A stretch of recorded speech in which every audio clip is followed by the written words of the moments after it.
Di mana titik tidak masuk akalnya? Di mana titik tidak masuk akalnya? Aksara film passwordnya. Aku kaya! Hai guys, oke mari kita absen terlebih dahulu. Ada Nefran, 22FR, Fitria, Rido, Gus Komang, Sipa Papasi, Pikachu, Sky, Prabowo, Muhammad, Lulus, Indri, Siti, Nexus, Dedet, Nur Hidayah, Maria, Nasrul, Azam, Nyoman, dan buat seluruh para penonton Azab Nger yang tiernya masih epic. Gimana? Sudah healingkah setelah otak kalian dibuat stres menonton semangka goreng? Aja-aja ada dah ikan Kentucky. Oke, kalau udah, mari kita gaskan lagi agar kepala kalian bisa memunculkan gerhana di tengah-tengahnya. Skuy! Film pengazaban ini dibuka dengan sebuah perusahaan di PT Mencari Cinta Sejati di mana ada seorang juragan begundal bernama Yana yang marah-marah karena PT-nya kalah saing dengan PT Mencari Janda Sejati. Hasil, salah satu buildernya pun langsung memberikan tips and triknya. Mendingan juragan cari orang pintar dan juragan minta supaya juragan kaya raya. Semudah itu ya kaya raya? Oh, mungkin ini yang dimaksud Indonesia nggak kekurangan orang pinter ya? Stok dukun banyak bos. Nah, ketika Yana di rumah, ia pun kedatangan adik kandungnya bersama suaminya yang berniat tinggal di sana sementara waktu karena katanya suaminya sedang dalam proses pembentukan usaha bisnisnya. Boleh aja sih, tapi kalian harus bayar sewa. Ya udah mas. Ya kalau gitu sama aja mending ngekos lah Bambang. Sama-sama bayar juga. Kala itu setelah mereka pulang, datanglah adik Yana yang bernama Rani dan berniat meminta kuliah di luar desa alias kota. Tapi si begunal Yana sempat menolaknya dengan alasan, ya apalagi kalau bukan dana. Di film ini cuma tentang cuan cuy.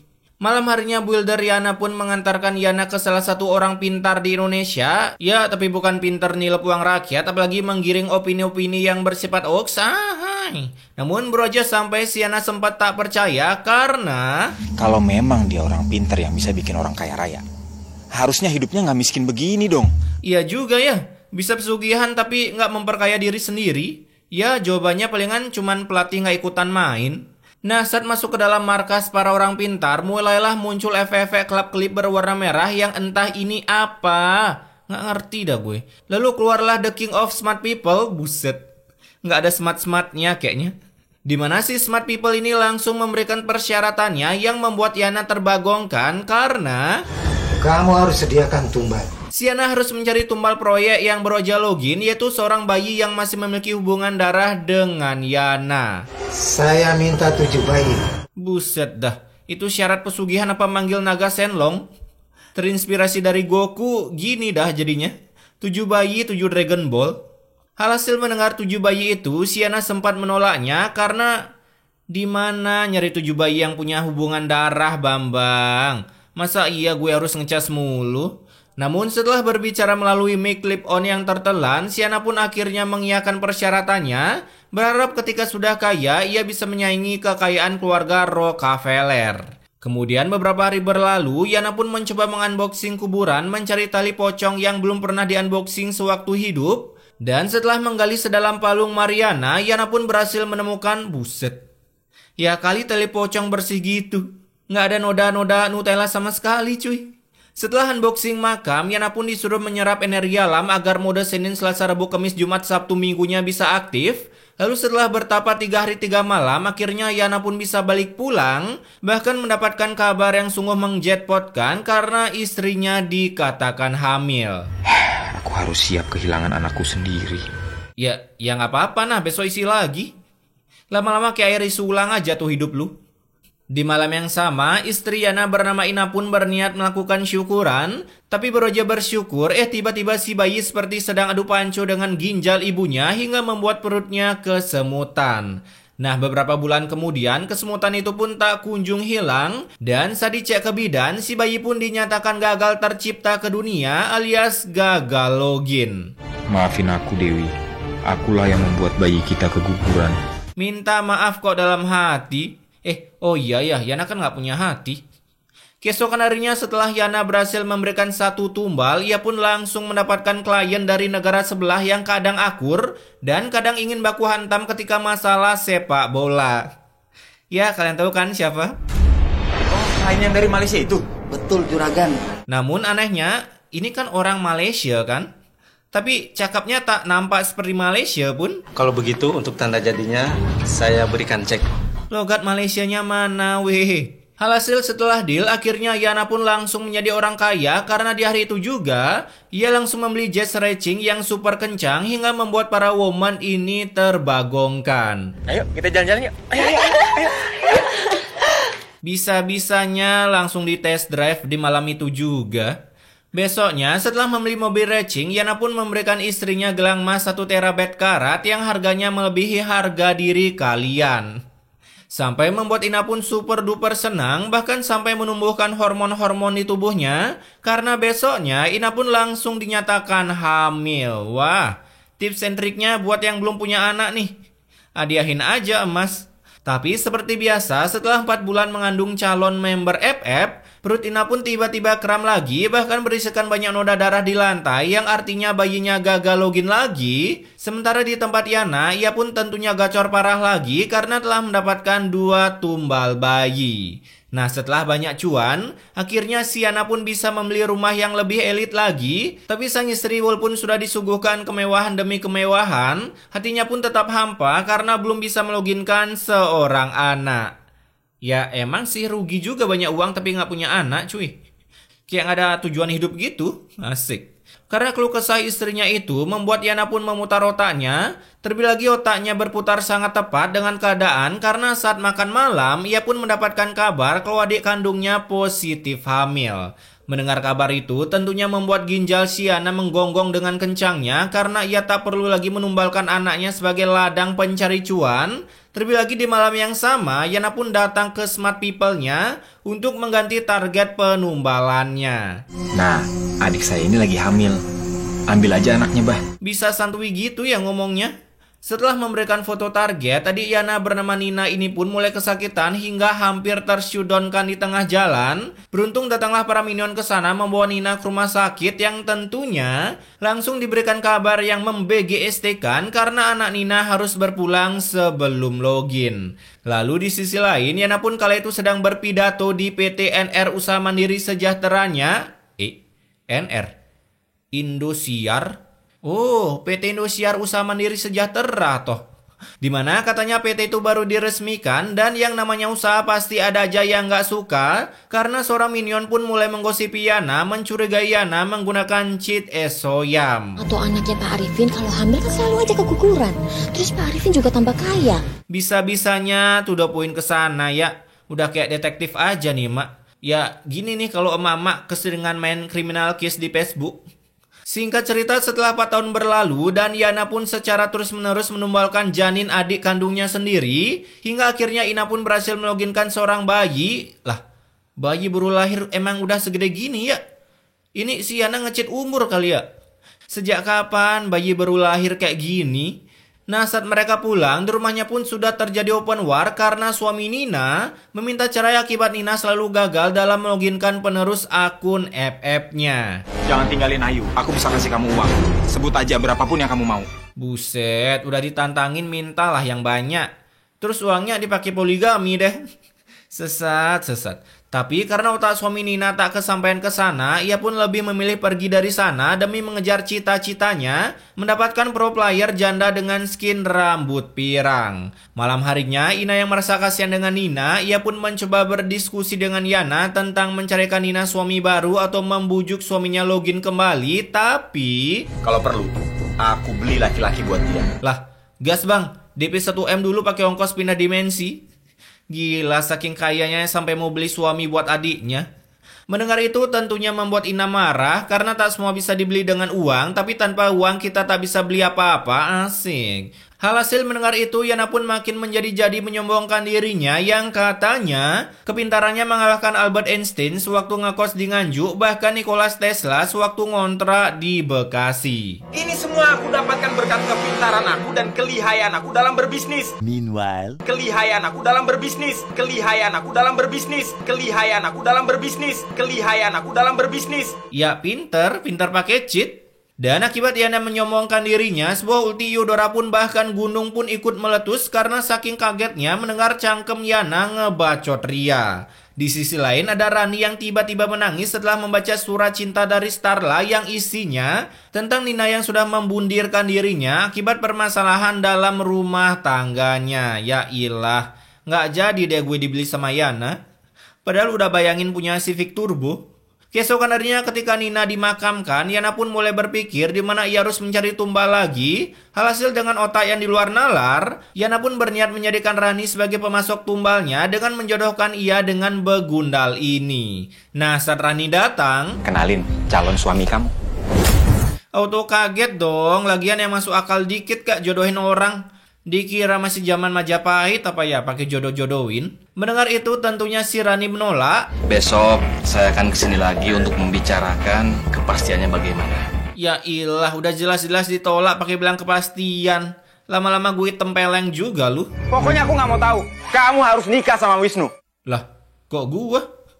Nggak jadi dapat Nina, malah dapat Rani. Alhasil karena dipaksa nikah dengan Wisnu, Rani pun sampai ngambak mengurung dirinya di kamar. Loh, kok bisa masuk? Dan Ina yang masuk ke sana, ia pun mencoba membujuk Yana untuk membatalkan pernikahan ini. Namun tentunya, Yana langsung memaki-maki istrinya karena katanya keputusan Yana sudah sangat bulat, seperti ada yang bulat tapi bukan tekad.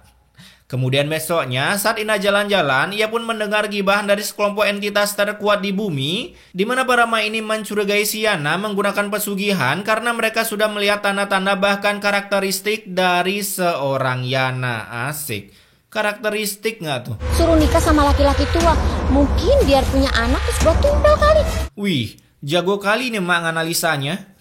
Kriminal case-nya udah tamat kali ya. Singkat cerita, 1 bulan kemudian akhirnya si Rani pun berhasil sold out. Yang tentunya dengan terpaksa karena isi acara nangis-nangisannya. Dan setelah 1 bulan berlalu dicas secara terus-menerus oleh Wisnu, akhirnya si Rani pun dinyatakan hamil. Mengetahui itu, senyum si Yana pun seketika berubah menjadi senyum Pepsodent. Karena di hari itu juga, ia langsung datang ke rumah Simbah Smart People-nya untuk mengabarkan tumbal selanjutnya sudah tercipta dan langsung memberikan foto targetnya. Hingga saat si Rani jalan-jalan santuy, perutnya pun tiba-tiba seperti terkena smackdown The Rock. Beruntung ada para minion yang menolongnya mengantar Rani pulang. Lalu saat Yana pulang, ia pun sudah dikabarkan kalau Rani gagal meloginkan seorang member ke bumi. Jadinya karena kejadian ini membuat Ina semakin percaya kalau ada sesuatu di rumahnya. Karena setiap woman berusaha meloginkan anak itu pun tiba-tiba lenyap. Udah kayak peristiwa Trisakti aja. Di sisi lain ada builder Riana, si pemberi tips and trik pesugihan, yang kali itu mengalami kecelakaan hingga membuatnya terbenatkan di tempat tanpa noda darah sedikit pun. Ya udah biasalah ini, jadi nggak aneh lagi. Nah, ketika penanaman si builder ke neraka, di perjalanan mereka pun langsung disambut oleh ulti Valley yang menggelegar. Namun beruntung ada Pak Ustadz yang melindungi mereka dengan memberikan saran. Kalau gue ketemu tornado nih, ya larilah cuy, gimana tenang. Hasil para warga yang tak bisa tenang itu pun langsung latah membuang keranda si builder ke sungai. Sehingga builder itu pun langsung hanyut tak ditemukan. Yang konon sekarang ia sudah menjelma menjadi Denny manusia ikan. Kemudian si Yana yang melihat kejadian itu, ia pun mulai terkena mental sampai curhat ke bapak Smart People-nya. Tapi yang namanya Smart People, ia pun berani menjamin kalau Yana mati nanti mayatnya tak akan hanyut di sungai. Buset. Jauh banget pikirannya, udah ke depan aja ya. Kayak Yamaha aja. Setelah percakapan itu, Yana pun mengatakan, Saya akan kasih tumbal bayi terakhir tahun depan. Udah gila. Masa ia ngomongin rahasia belak-belakan gitu di rumah? Jadinya si Rani yang mendengar itu, akhirnya ia pun mulai mengetahui tips and trik menjadi kaya raya secara instan. Bahkan istrinya yang mengetahui itu, ia langsung berbacot ria tanpa damage, sampai membuat Yana pun kesal dan langsung mengulti mereka dengan ketampanannya. Asal kamu tahu, masih banyak di luar sana yang ngantri untuk jadi istri aku. Asik, karena aku tampan dan berani. Nah, merasa punya kakak nggak guna, Rani pun berniat pergi dari sana tapi dilarang oleh Yana. Dan setelah ulti Zilong dikeluarkan, akhirnya Rani pun berhasil kabur dari sana bersama dengan Ina. Buset, ada kameramen batu. Corona tuh. Keesokan harinya saat Ina balik ke rumah untuk mengambil barang-barangnya, Yana pun sempat mengatakan Azab passwordnya. Azab itu takut sama orang yang punya banyak duit kayak aku. Didikan Indra Kentaki nih Yana. Sampai membuat Iyodora mengeluarkan kentutnya dan membuat Yana seketika terbagongkan. Masih banyak yang antri untuk jadi istriku. Kayak bansos aja diantri. Bansos dulu kan sempat dikorupsi ya, apa yang diantri? Caks. Setelah kepergian Ina, Yana pun mulai off-road menggunakan mobil turbonya sambil menelpon CS McD, hingga karena kasihkan nelpon, rem mobilnya pun tiba-tiba blong, dan sebuah adegan spektakuler pun langsung terjadi.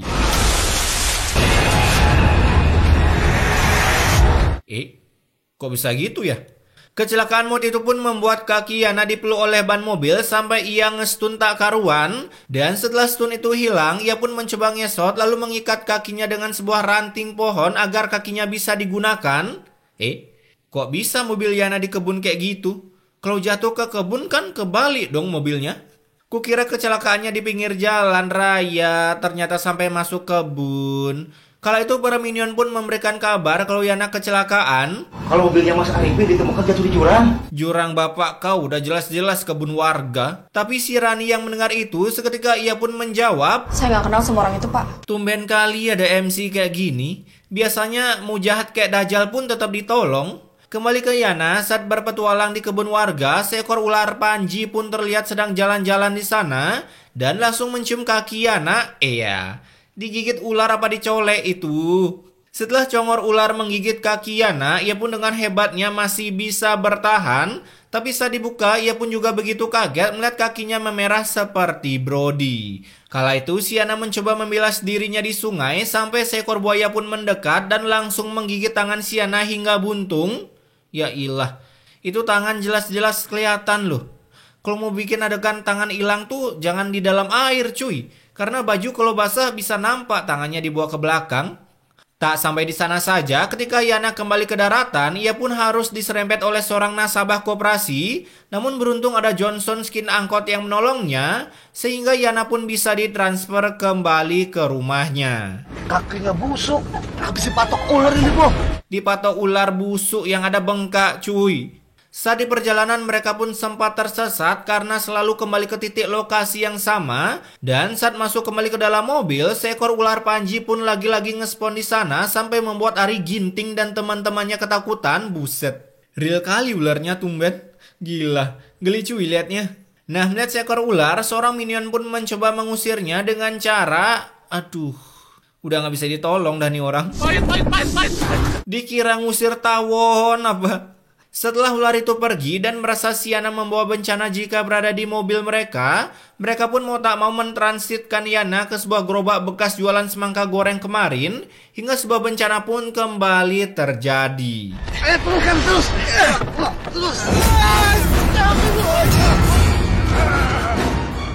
Sia kali nasibmu nak. Setelah menggelinding, dari atas muncullah sebuah petir hingga menjatuhkan tombak Moskov tepat ke badan Yana. Sampai karena kejadian ini, para minion pun kesusahan mencari mayat Yana karena tersembunyi bagaikan terkena pasif Natalia. Singkat cerita, setelah 3 hari berlalu, akhirnya seorang minion pun berhasil mendapatkan harta karun berupa mayat. Jadinya mereka pun langsung memanggil para pasukannya untuk menghilangkan segel dari stun Moskov, hingga Yana pun bisa terbebaskan. Nah, setelah terbebaskan, mereka pun langsung OTW ke rumah Yana untuk proses pemandiannya, yang tentunya selalu diiringi oleh efek-efek klepon, bahkan ular yang sama pun lagi-lagi ngespon di sana. Tangkap! Awas, hati-hati! Hati-hati, Pak! Ngusir ular apa ngusir anjing, cuy? Nah ini, jangan ditiru ya adik-adik terkedik-kedikku. Mana ada orang nangkep ular megang kayak gitu, yang ada kepatok, cuy. Dan singkat waktu, saat proses penanaman si Yana, ya di sini tumben banget nggak ada adegan keliling dunia mencari makamnya. Dimana saat selesai didoakan, sebuah ulti banteng merah pun tiba-tiba muncul seperti mencari suara. Jadi ngeri. Bahkan karena gempa ini pun membuat si kakek smart people ini rumahnya kebakaran, yang saya juga bingung, kok bisa kebakaran padahal cuma gempa? Tapi yang pasti si smart people langsung tewas menyusul Yana dan buildernya untuk meet and greet di neraka. Wah, Neraka kekurangan orang-orang pintar mungkin ya, sampai ngedelete smart people. Oke, pesan immortalnya, ternyata dari sini kita belajar bahwa kita tidak pernah belajar. Di luar nalar selalu apa yang bisa dipelajarin cuy. Tapi intinya, stay wak-wak guys.